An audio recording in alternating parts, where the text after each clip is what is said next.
The King should be joining us all around time. Now we can do this any number of ways.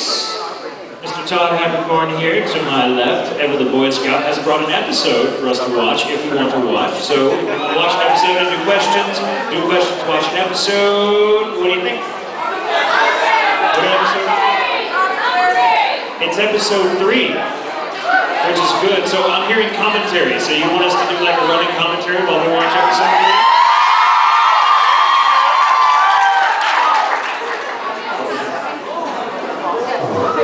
Say that I literally came from the Star Trek set with Vic right now. That's why I have Sulu hair. I played Ricardo Sulu. Oh my. So that's what I've been doing, and we're working with Colin Cunningham from Stargate, and we're working with with David Gerald, who was a writer on the original series, and we're doing all that business up there. So we literally came right from the set, drove 2 hours to get to the airport, got here, drove an hour to get here, went up, dropped my bags off, said bye-bye to my bags, and came down here. So I apologize for the Sulu hair. I don't know, I think it looks pretty good on him, don't you? Respectable. I think, yes. You clean up nicely, Todd. Oh, thank you, sir. You clean up nicely. Hey. Thank you, yes. I know. I'm wearing shoes today, I clean up nicely too. I like it. Now, what's going on at that end there? He's young. Come on, Anakin, say hi. Hi. Okay, a man of many words.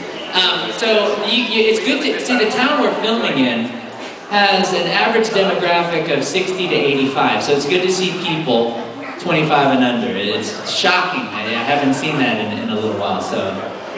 What's coming in Florida? It's in Port Henry. It's in you fly into Albany and you drive 2 hours to Vermont, and you get it's like an outdoor nursing home. Stewards, gas stations with ice cream. We don't truck much with that Facebook and that iBook and that face page. When I walk down the street, I'm the only A, young person, B, Asian. I don't see any other Asians. I don't see any other type of person. I'm talking about in Port Henry.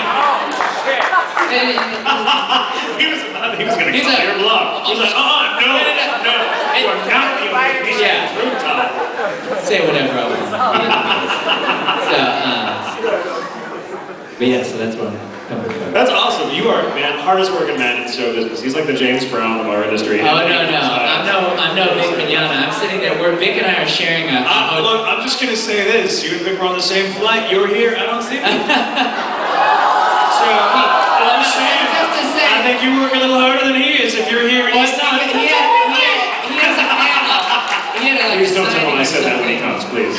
He has a panel like right before this, so that's what he's doing. But he and we have a hotel, we're bunk buddies at the hotel on the Star Trek set. So like I'm sitting there like doodling on the computer and he's talking about like, oh, I just booked this video game. Oh, I just booked this girl. Oh, I just booked this. And I'm like, oh, well, I have a peanut butter marshmallow sandwich. So he's the hardest working man. He's a very hard-working man. When we were on the plane, when he doesn't even have internet connection, somehow he got an email. Oh, I just booked another role. It was unbelievable. I'm sitting there like, sleeping. It was Vic's plane too, wasn't it? It was the Mignogna Airlines. Mignogna Airlines. It was actually the pilot, you know? Yeah, I didn't even, he's only... I gotta admit, I bet Vic would be a great pilot. I could see that. Wouldn't you feel so comforted with his voice? Like, you know how his pilots always like, yeah, it's 72 degrees today, you know? Like, attention everyone on the left. We hate the people on the right. We're currently flying crooked right now, so they can't see stuff. Those of you on the right, look out your window, you will see the greatest... Don't look at once.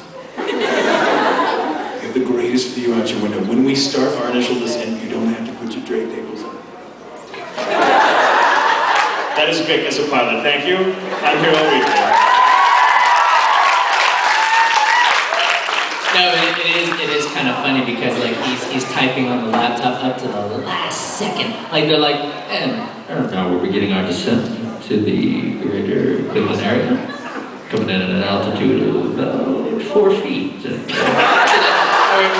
We're we're landing, and Vic is on that big ass laptop. He's typing away furiously, and he's a single-digit typer. And so he's typing. It's funny. It's like watching like someone play Hungry Hippos. Yeah, he's typing, and the woman comes by and she goes, "Sir, I'm gonna have to ask you to put the laptop away in the tray table." And like a little kid that's been punished, she's like, "I'm gonna be finished in about 40 seconds." And she's like, "Well, we're getting ready." And then, I hear you.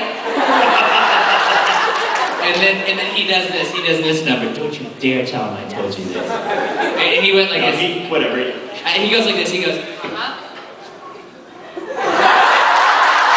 then he finishes the email, and then he closes it down. Whatever. I totally see Vic like just looking at the flight attendant going, "You don't need to see their identification." This is what you're looking for. See, then we landed. They had like a passive aggressive like, "Bye-bye, take care." We had a stewardess that was like, I don't know what this like wasn't a flight to this convention. It was to another convention several weeks ago. But that flight attendant did not like anyone on that plane. She was not a fan of life. Where were you going? This was Chicago, on the way to Chicago for Anime Central, and it was like it was like before that we had a great flight attendant, like the head flight attendant, like the captain flight attendant, whatever they called them. Was it Manana Airlines? Was it Manana Air? Because then it would have been even more awesome, but it was like too bad. It was great. Well, when I was coming back from, so right before going to Star Trek Land, I was in Shanghai recording video games. And so on the plane in on this certain airline, I won't tell you the exact airline, but it had me landing in Toronto, and its name rhymes with Air Canada. It's not a very good airline. And so we're coming in, and I'm looking out the window, and I'm waiting, and we're coming in, and it's very beautiful and serene, and I've just woken up from the 16-hour flight, and all of a sudden I hear, and I look over and I hear,